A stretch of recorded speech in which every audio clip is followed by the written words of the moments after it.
Jumbo fellow adventurers, Mike Dooley, time for another spiritual tune-up. Happy Tuesday.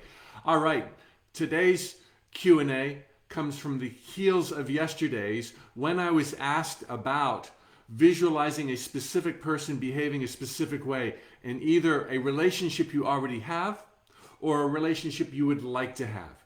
The slippery slope here is that no amount of visualizing or meditating or affirmations can bring somebody around to behave as you want them to behave. That's the safeguard you would want for yourself, to be guarded against the manipulative desires of other people. They're visualizing that I'm their puppet. I've lost control of my life. No. We're all untouchable. But that means you cannot make your significant other fall more deeply in love with you. You cannot make Brad Pitt manifest you out of thin air. There has to be this vision of joy where you allow the universe to put the best person on your path at the right time. And that doesn't mean you can't have a forever loving relationship. Chances are great that you will. But you cannot insist that somebody march to the tune of your own drummer. Slippery slope. So you can visualize them in your life, but you can't insist that they're there, and that will extract their best possible behavior. Now that I've set the stage and just rehashed yesterday's entire tune-up, the question came up 3 times between Facebook and Instagram: what about our kids? What about children? I have a 6-year-old, so my experience directly is a little bit limited, although I've been tried. And many of you are asking about teenagers or adult children. You want the absolute best for them. You love them with every fiber of your body. But you hear my talk. You know the Bermuda Triangle means you cannot live someone else's life for them. So when it comes to our kids, whether they live with us or they've left the nest, how can you serve them best? A couple of thoughts here. Always the first question is, will it make a difference if I visualize for my child's greater happiness? Absolutely. Please do it. Nothing will help them more than the love that radiates from your heart. So 5 minutes a day, you don't have to do it for more.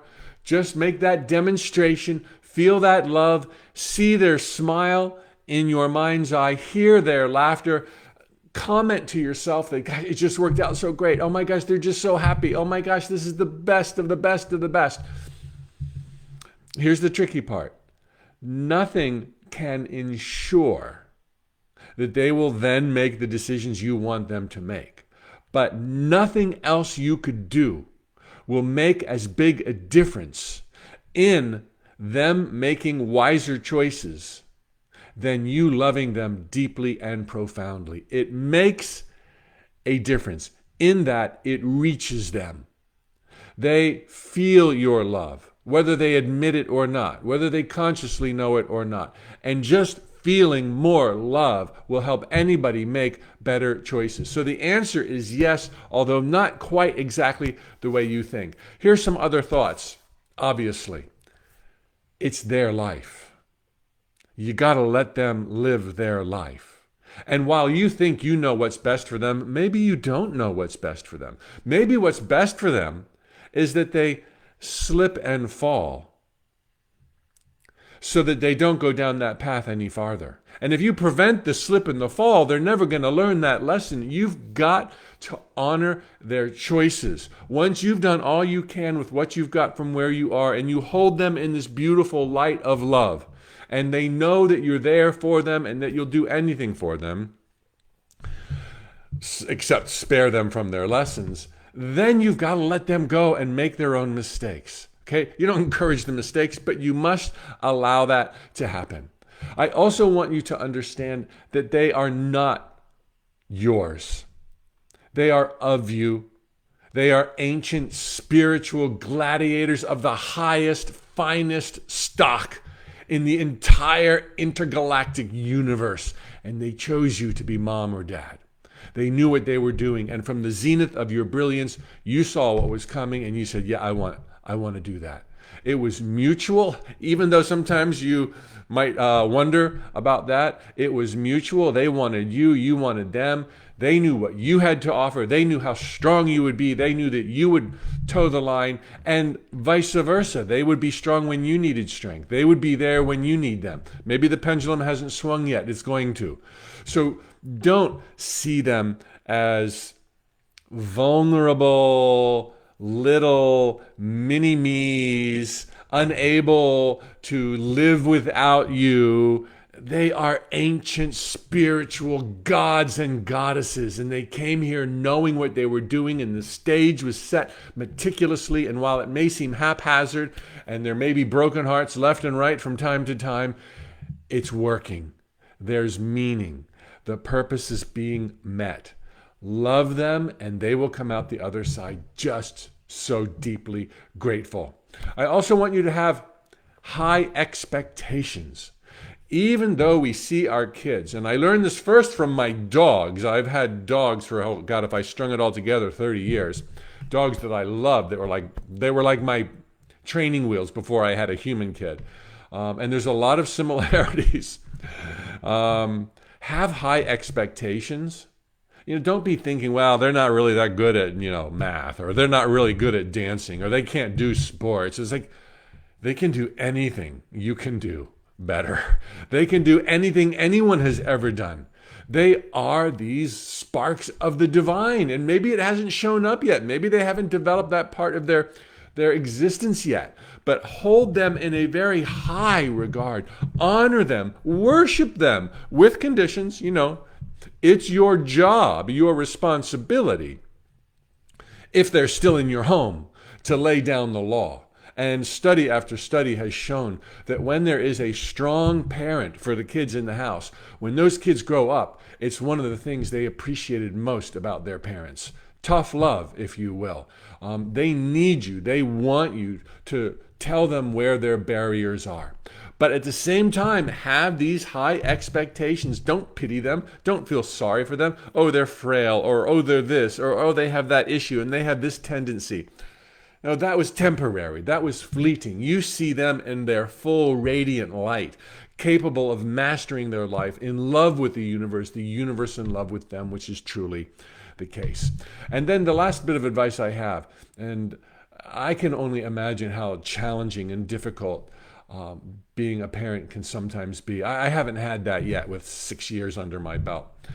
But I'm sure there are times when it approaches a sense of hopelessness and a sense of absolute, utter despair. Sleepless nights, crying on your pillow, wondering where they're at, wondering what kind of decisions they're making. I want you to never lose hope. Never give up.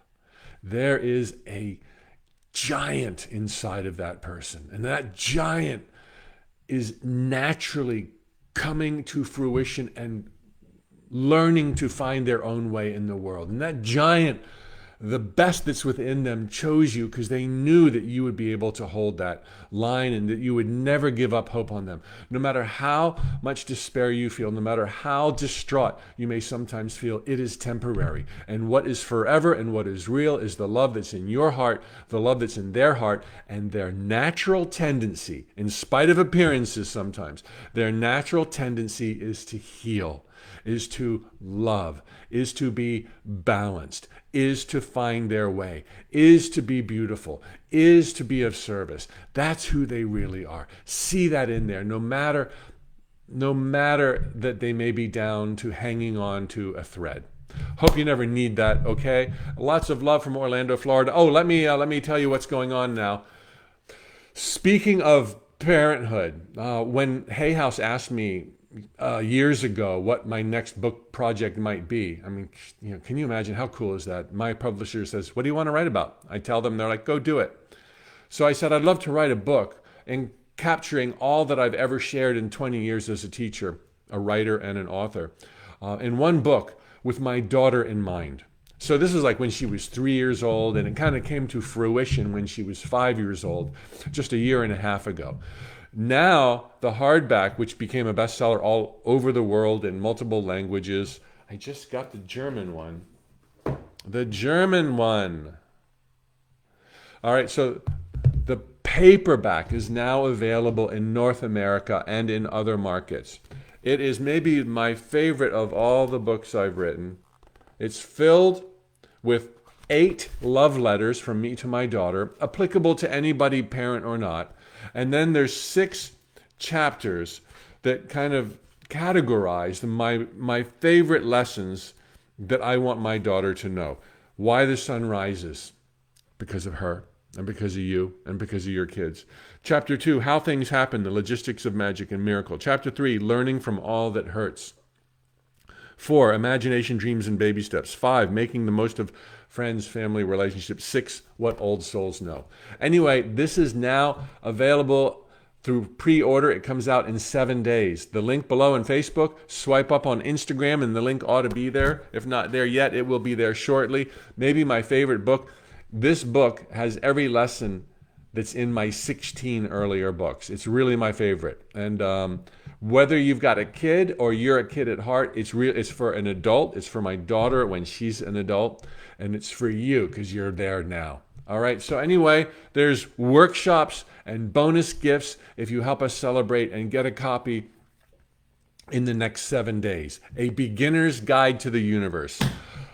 Write your questions below and let me incorporate them in a future spiritual tune-up. Have an amazing Tuesday. Lots of love in my heart to you. It's a beautiful world. It's going to be okay. You're pushed on to greatness every single day, and so are your kids. Tally-ho, amigos, and thank you, Celeste and Susan and Mary and Linda and Kathy on Facebook. Oh, all of you beautiful people. And Carla. Do we have any men on Facebook today? Thoughts become things. All these beautiful women. Lola, Brandis, Janine. Wow, man, I'm on fire. Okay, Sarah. And then on Instagram, Julie, Positive Pressure. Oh, that'll get things done. Make Sunshine. Oh, I love that. Lovin' Anook. Great. Animal Reiki Lady, of course, is there. Girl Like Me. All right. The title is A Beginner's Guide to the Universe. Look for the yellow cover and the little birdie. Tally-ho, love forever and ever.